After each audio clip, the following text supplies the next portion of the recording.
உலக நாடுகளை உலுக்கிக் கொண்டிருக்கும் அமெரிக்கா ஈரான் போர் விவகாரத்தில் யாருமே எதிர்பாராத ஒரு மிகப்பெரிய திருப்பம் இப்போது நடந்திருக்கிறது.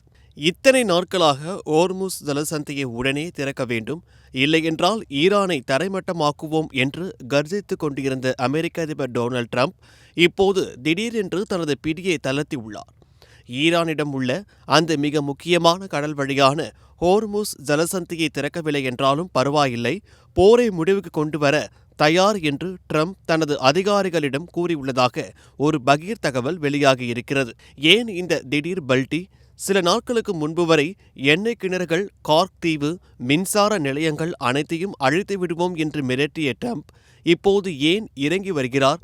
இதற்கு பின்னால் ஒரு பெரிய கணக்கு இருக்கிறது. ஹோர்முஸ் ஜலசந்தியை ராணுவ பலத்தை கொண்டு திறக்க முயன்றால் இந்த போர் ட்ரம்ப் திட்டமிட்டிருந்த 4 முதல் 6 வார காலக்கெடுவை தாண்டி பல மாதங்களுக்கு நீளும் என்று அமெரிக்காவின் பாதுகாப்பு ஆலோசகர்கள் எச்சரித்துள்ளார்கள். அதனால்தான் போரை நீடிக்காமல் ஈரானின் கப்பற்படை மற்றும் ஏவுகணை திறன்களை மட்டும் பலவீனப்படுத்துவதில் ட்ரம்ப் இப்போது கவனம் செலுத்துகிறார். இதற்கு இன்னொரு முக்கிய காரணமும் இருக்கிறது. ஹோர்முஸ் ஜலசந்தி முடங்குவதால் அமெரிக்காவை விட ஐரோப்பா, ஆசியா மற்றும் மத்திய கிழக்கு நாடுகளுக்குத்தான் மிகப்பெரிய பாதிப்பு.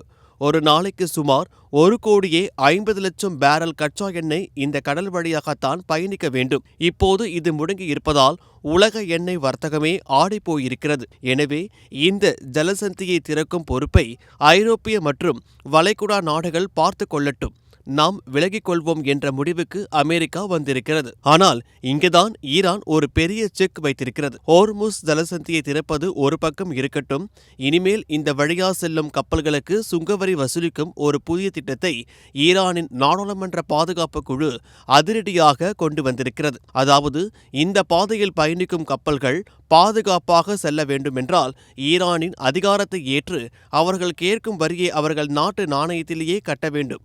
இது மட்டுமல்ல, இந்த வழியில் அமெரிக்கா மற்றும் இஸ்ரேல் நாட்டுக்கு சொந்தமான எந்த கப்பலும் பயணிக்கவே கூடாது என்று ஒரு கடுமையான தடையையும் ஈரான் விதித்திருக்கிறது. இப்போது நிலைமையை பாருங்கள். ஒரு பக்கம் ஜப்பான் போன்ற நாடுகளுக்கு எரிசக்தி தட்டுப்பாடு வராமல் இருக்க அவர்களது கப்பல்களுக்கு மட்டும் பாதுகாப்புடன் கூடிய பயணத்தை ஈரான் உறுதி செய்கிறது.